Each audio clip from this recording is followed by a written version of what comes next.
আমি নিজে সরেজমিনে এই হরিজন পল্লীর দলিত শিশুটিকে দেখতে এসেছি। ইতোমধ্যে ঢাকা এক্সপ্রেস সহ বিভিন্ন গণমাধ্যমে এই দলিত শিশুর দুরারোগ্য রোগের কথা ফলাও করে প্রচার হয়েছে। এখানে এসে আমি দেখতে পেলাম জাগ্রত হরিজন সংগঠন নামে একটি সংগঠন এগিয়ে এসেছে। কিন্তু আমার কাছে খুব যেমন একটা আশার ব্যাপার, তেমনি আমি আশাহত হয়েছি যে এই ধরনের প্রান্তিক হরিজন জনগোষ্ঠীর একটি সংগঠন এগিয়ে আসলেও যেখানে কয়েক লক্ষ টাকা দরকার, সেখানে এই ধরনের ক্ষুদ্র প্রয়াস দিয়ে এই শিশুটিকে বাঁচানো সম্ভব না।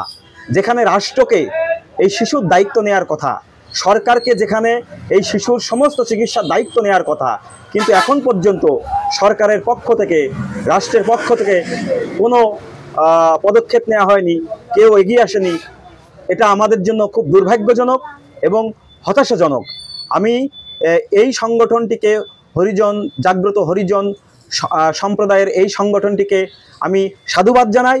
সেই সাথে আমি সরকারের কাছে দাবি জানাই যে একটি শিশু একটি সম্পদ, শিশুর থেকে বড় সম্পদ একটি দেশ এবং জাতির জন্য আর কিছু নাই।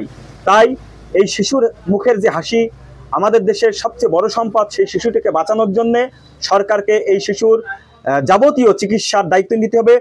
সুস্থ না হওয়া পর্যন্ত এই শিশুর পাশে থাকতে হবে। এই শিশুটির পরিবারের পাশে সরকার এগিয়ে আসবে, এমনটাই দাবি করছি। এবং আমাদের যে সুধীজন যারা আছে, এলাকার সুশীল সমাজ যারা আছে এবং সামাজিক সাংস্কৃতিক ব্যক্তিত্ব, সবাই একই দাবি করছে। আমরা অবিলম্বে সরকারের পক্ষ থেকে এই শিশুটির পরিবারের পাশে দাঁড়ানোর আহ্বান জানাচ্ছি।